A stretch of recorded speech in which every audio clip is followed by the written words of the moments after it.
बहुत समय पहले मीनापुर छोटे से गांव में ममता नाम की बहुत ही गरीब औरत अपने बेटे लोकेश के साथ एक छोटे से घर में रहती थी। ममता दूसरों के घरों में खाना बनाने का काम किया करती थी, जिससे घर का गुजारा होता था।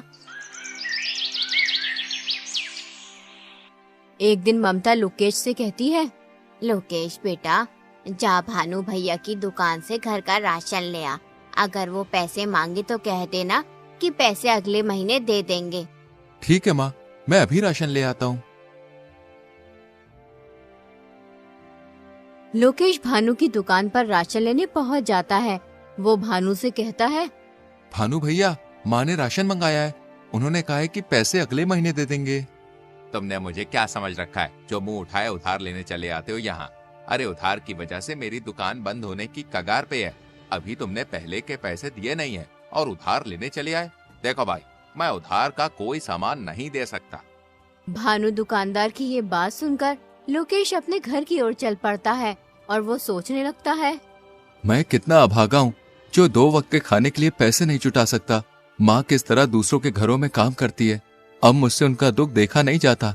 बेचारी कब तक दूसरों का काम करती रहेंगी। मुझे कोई काम जरूर करना होगा। शायद अब वक्त आ गया है कि मुझे अपनी जिम्मेदारी संभालनी होगी, ताकि मैं अपनी माँ को इस स्थिति से निकाल सकूं और उनकी जिंदगी में थोड़ी खुशियां ला सकूं। लोकेश ये सोच ही रहा था, तभी उसकी नजर एक ऋषिवर पर पड़ी। ऋषिवर ने लोकेश को अपने पास बुलाया और बोले, क्यों उदास हो प्यारे बेटे? तुम्हें देखकर ऐसा लगता है जैसे तुम किसी बड़ी समस्या से जूझ रहे हो। ऋषिवर, मैं एक गरीब लड़का हूँ। मेरे पास कुछ नहीं है, सिर्फ एक सपना है कि एक दिन मैं अपनी माँ की मदद कर सकूं। वो दूसरों के घरों में जाकर काम करती है, फिर भी उन्हें इतने पैसे नहीं मिलते जिससे पूरे महीने का गुजारा हो जाए। मुझे तो समझ में नहीं आ रहा कि मैं क्या करूं।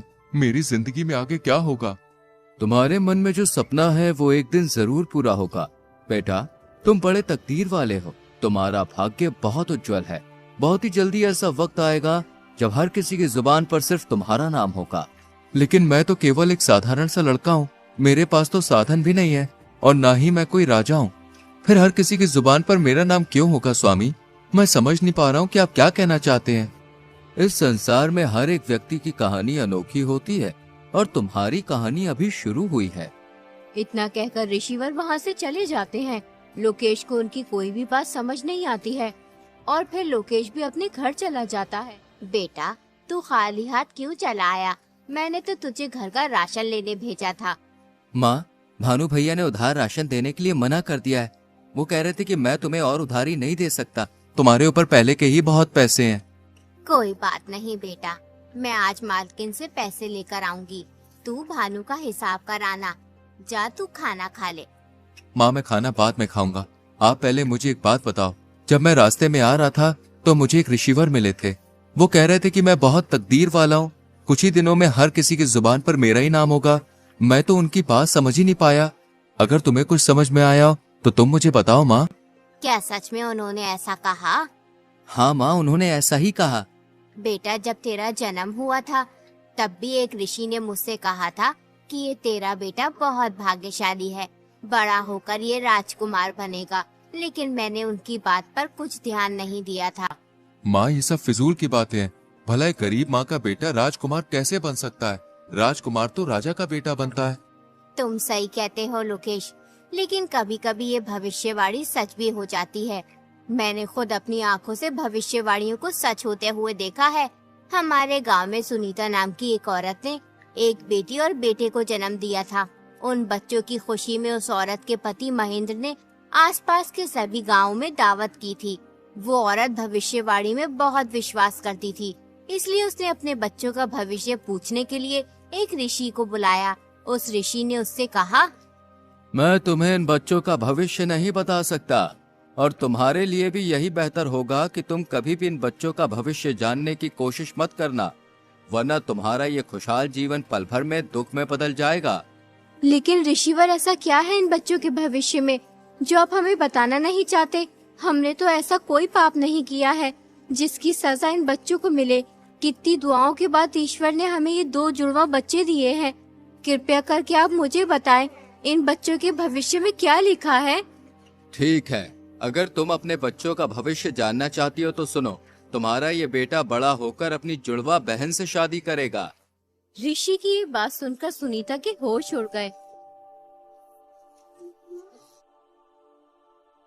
ऐसा कैसे हो सकता है ऋषिवर? भला एक भाई अपनी बहन से कैसे शादी कर सकता है? मैं ये भविष्यवाणी नहीं मानता। तुम झूठ बोल रहे हो। मैं आपकी बातों पर विश्वास नहीं कर सकता। अगर बेटा तुम्हें मेरी बातों पर विश्वास नहीं तो कोई बात नहीं, जब समय आएगा तो तुम सब खुद देख लोगे। इतना कहकर ऋषिवर वहाँ से चले जाते हैं।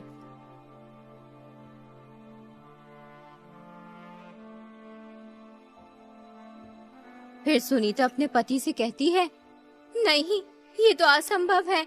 मेरे बच्चे आपस में विवाह नहीं कर सकते। चाहे कुछ भी हो जाए, मैं ऐसा नहीं होने दूंगी। मुझे अपनी बेटी को मरवा देना चाहिए, तभी ये भविष्यवाणी गलत साबित होगी। तुम ये क्या बेहुदा बात कर रही हो? उस आदमी की बातों में आकर तुम इस मासूम की जान लेना चाहती हो? कितने वर्षों बाद ईश्वर ने हमें औलाद का सुख दिया और तुम कह रही हो कि हम इस मासूम बच्ची को मरवा दें? मैं ऐसा नहीं करना चाहती, लेकिन हमें इन भविष्यवाणियों को हल्के में नहीं लेना चाहिए, क्योंकि ये भविष्यवाणियाँ मेरे जीवन में एक महत्वपूर्ण भूमिका निभाती आई हैं। कई बार ऐसा हुआ है जब मैंने इनकी अनदेखी की है तो मुझे इसका नुकसान उठाना पड़ा। हमें इन भविष्यवाणियों को गंभीरता से लेना चाहिए, क्योंकि ये सिर्फ शब्द नहीं है बल्कि हमारे भविष्य के संकेत हैं। इसलिए इस भविष्यवाणी को नजरअंदाज करना हमारे लिए सही नहीं होगा। देखो सुनीता, हमें समझदारी से सोच समझकर ही कोई कदम उठाना चाहिए। बताओ अब हमें क्या करना होगा? तुम इस बच्चे को कहीं दूर ले जाकर मार दो। हमें ना चाहते हुए भी ऐसा करना ही होगा। इसी में हमारी भलाई है। अगर भविष्यवाणी सच हो गई तो अनर्थ हो जाएगा। ठीक है, जो आज तक किसी ने नहीं किया वो मैं करूँगा। अपने ही हाथों से अपनी बच्ची की जान लूंगा। तुम इस बच्ची को किसी कपड़े में लपेट दो जिससे मुझ पर किसी को शक ना हो।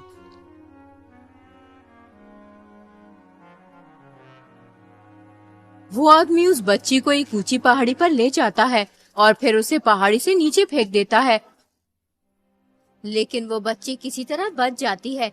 एक अमीर आदमी उस जगह से गुजर रहा होता है, तभी उसकी नजर उस बच्ची पर पड़ती है। अरे वाह, कितनी प्यारी बच्ची है। लेकिन ये बच्ची इस जंगल में क्या कर रही है?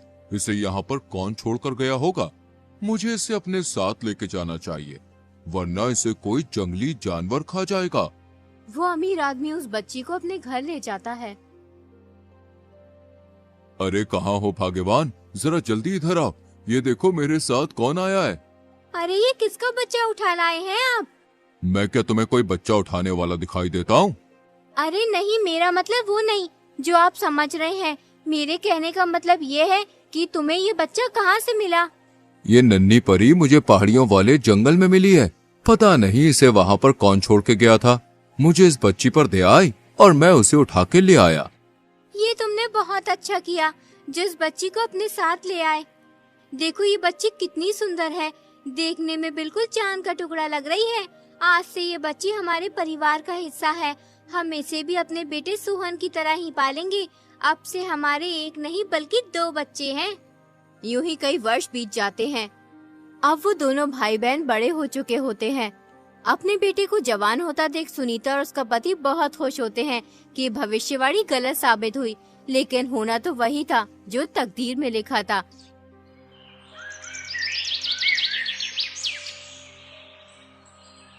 एक दिन सुनीता का लड़का किसी काम से बाहर कहीं दूर जा रहा होता है। तभी रास्ते में उसकी नजर अमीर आदमी की बेटी पर पड़ती है।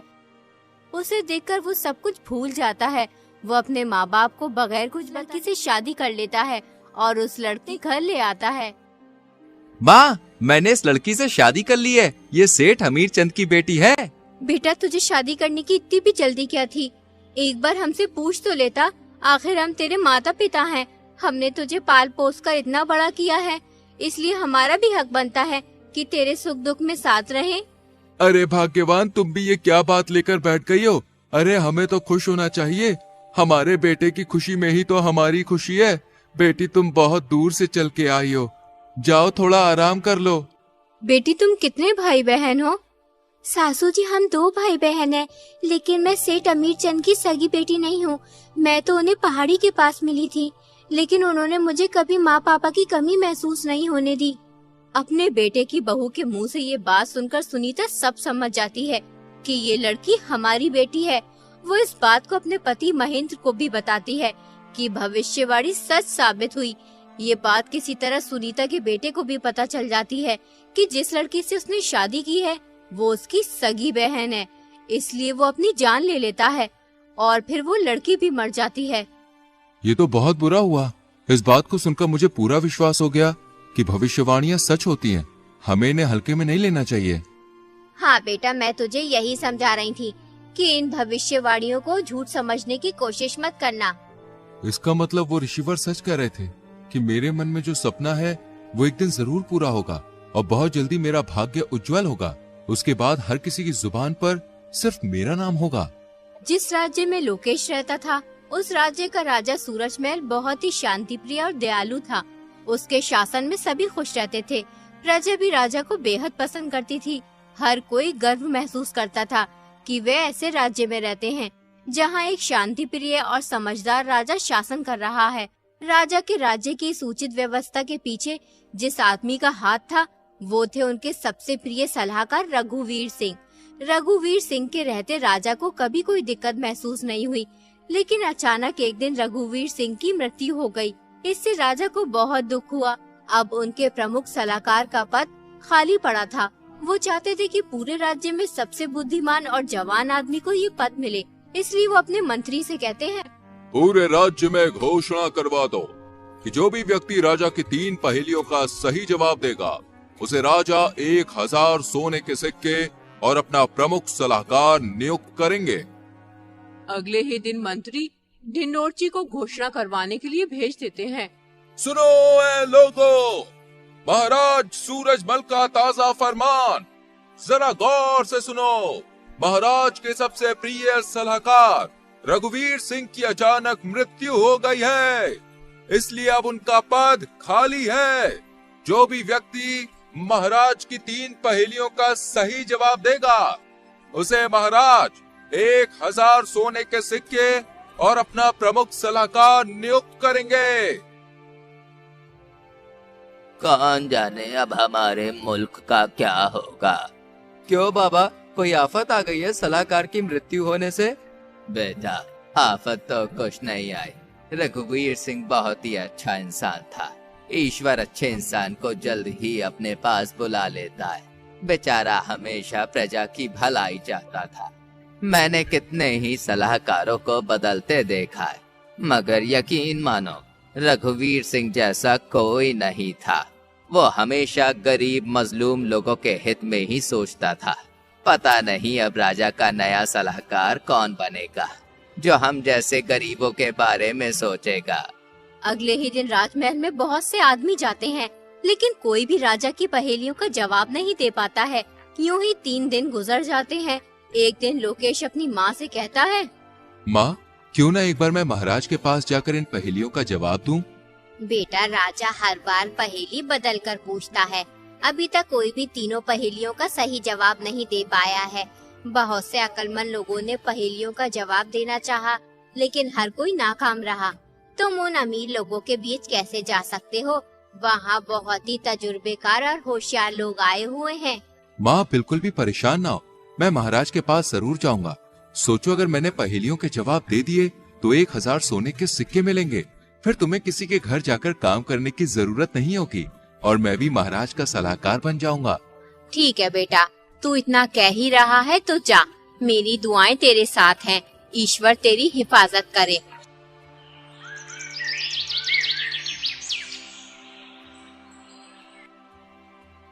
अगले दिन लोकेश राजमहल पहुंच जाता है। महाराज उससे पूछते हैं, तुम यहाँ किस लिए आए हो? महाराज, मैं यहाँ आपकी पहेलियों का जवाब देने आया हूँ। अभी तक कोई भी मेरी पहेलियों का जवाब दे नहीं पाया। तुम समझदार लगते हो, जवान भी हो, शायद तुम मेरी पहेलियों का जवाब दे सकते हो। जैसा कि तुम शर्त जानते ही हो, जो भी पहेलियों का सही जवाब देगा वो मेरा सलाहकार बनेगा और उसे इनाम में 1000 सोने के सिक्के दिए जाएंगे। ठीक है महाराज, मैं आपकी पहेलियों का जवाब देने के लिए तैयार हूँ। तो बताओ, तुम्हारे अनुसार सबसे बड़ा धन क्या है? महाराज, सबसे बड़ा धन संतोष है। जब मन शांत होता है तो इंसान सबसे अमीर होता है। बहुत खूब, अब दूसरे सवाल का जवाब दो। जीवन में सबसे बड़ा ज्ञान क्या है? महाराज, जीवन में सबसे बड़ा ज्ञान ये है कि खुद को जानना और समझना। जब हम अपने आप को पहचानते हैं तब हम दूसरों को भी समझ पाते हैं। सही उत्तर। अब तीसरा और आखिरी सवाल, सच्ची मित्रता का अर्थ क्या है? महाराज, सच्ची मित्रता वो है जब एक मित्र दूसरे की खुशियों में खुश और दुखों में दुखी होता है, बिना किसी स्वार्थ के। बहुत अच्छे, तुमने तीनों सवालों के सही जवाब दिए हैं। तुम वाकई में बुद्धिमान हो। आज से तुम मेरे सलाहकार हो। मंत्री, इसे 1000 सोने के सिक्के दे दिए जाए। कल से तुम अपना पद संभालोगे। लोकेश 1000 सोने के सिक्के लेकर अपने घर चला जाता है। लोकेश को देखकर ममता बहुत खुश होती है। वो लोकेश से कहती है, बेटा, जब से तू गया है तब से ही मैं तेरे लिए दुआ कर रही थी कि तू कामयाब हो, और ईश्वर ने मेरी दुआ सुन ली। अब हमारी सारी मुसीबतें दूर हो जाएंगी। हाँ माँ, अब तुम्हें किसी भी चीज की चिंता करने की जरूरत नहीं है। आज से तुम्हें दूसरों के घरों पे जाकर काम करने की भी कोई जरूरत नहीं है। बेटा, मेरी पूरी जिंदगी दुख और तकलीफों में कट गई। आज सालों बाद तूने मुझे ये खुशी दिखाई है। अगर आज तेरे पिताजी जिंदा होते तो बहुत खुश होते। पूरे राज्य में ये बात फैल जाती है कि ममता का बेटा राजा का सलाहकार बन गया है। सब बहुत खुश होते हैं क्योंकि लोकेश बहुत ही समझदार और नेक लड़का था। एक दिन लोकेश महल से अपने घर जा रहा होता है। तभी रास्ते में दो भाई एक घोड़ी के बच्चे के ऊपर झगड़ते हुए दिखाई देते हैं। लोकेश उनके पास जाकर बोला, आखिर तुम दोनों लड़ क्यों रहे हो? जिस आदमी को तुम मेरे सामने खड़ा देख रहे हो, ये मेरा बड़ा भाई है। ये एक नंबर का झगड़ालू इंसान है। ईश्वर इसे गारत करे। हमारे पिताजी जो भी छोड़कर मरे थे, हमने उसे आपस में बांट लिया। मेरे हिस्से में घोड़ी आई थी, उस घोड़ी ने एक बच्चा दिया। ये बेईमान इंसान उस घोड़ी के बच्चे को अपना बता रहा है। जरा आप इसे समझाइए। जब बच्चा मेरी घोड़ी ने दिया तो वो घोड़ी का बच्चा मेरा हुआ या इस बकबक का? ये नामुराद झूठ बोल रहा है। सालों से ये अपनी घोड़ी को मेरी जगह में बांधता हुआ आ रहा है और इसकी घोड़ी ने बच्चा मेरी जमीन पर दिया है, इसलिए वो घोड़ी का बच्चा मेरा हुआ। जो चीज जिसकी जमीन पर पैदा होती है वो उसी की हो जाती है। लोकेश समझ गया ये दोनों पागल हैं, इसलिए वो उनसे बोला, तुम्हारी समस्या तो बहुत गंभीर है। तुम्हें राजा के पास जाना चाहिए, वो ही तुम्हारा फैसला कर सकते हैं। तुम सही कह रहे हो, हमें राजा के पास जाना चाहिए, वरना ये झगड़ालू इंसान कुछ उल्टा सीधा न कर बैठे। अगले दिन दोनों भाई राजा के पास पहुंच जाते हैं और राजा को अपनी सारी बात बताते हैं। राजा लोकेश से कहते हैं, इस समस्या का हल तुम करो लोकेश। वो दोनों भाई लोकेश को पहचान लेते हैं, लेकिन राजा के सामने उनकी बोलने की हिम्मत नहीं होती, इसलिए वो चुपचाप खड़े रहते हैं। देखो, जगह से घोड़ी और बच्चे का कुछ भी लेना देना नहीं है। जिसकी घोड़ी है बच्चा भी उसी का है, लेकिन तुम्हें अपने बड़े भाई की जगह में घोड़ी बांधने का हर्जाना देना होगा। तुम्हें उसे एक सोने का सिक्का देना होगा। दोनों भाई लोकेश का फैसला सुनकर खुशी खुशी अपने घर चले जाते हैं।